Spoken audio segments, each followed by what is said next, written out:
Hi, I'm Kimmie. I'm a career coach. Here are 3 ways to navigate a conversation to tell your manager that you're pregnant. Tip number 1, plan time and setting. When you tell your manager that you're pregnant, just schedule a meeting. Create an environment for that conversation. Timing matters. Give your manager a good amount of time to make work adjustments. While it's your personal decision when you tell your manager, make sure you don't wait too late or until it's too obvious. Tip 2, be clear and be positive. Share your excitement. Also share your enthusiasm and excitement for your work and your commitment to your work.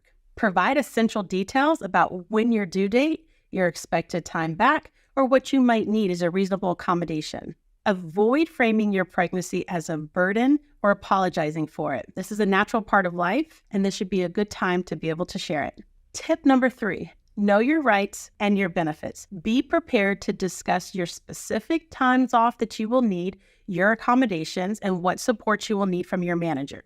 Familiarize yourself with your company policies and your state laws. Your manager might not know these, so be prepared with any questions that you might have. Don't assume your manager knows everything. Your manager may need some time to process the news and develop a plan. Be open to communication throughout your pregnancy to ensure a smooth transition and a great working relationship. Have any questions? Leave them in the comments.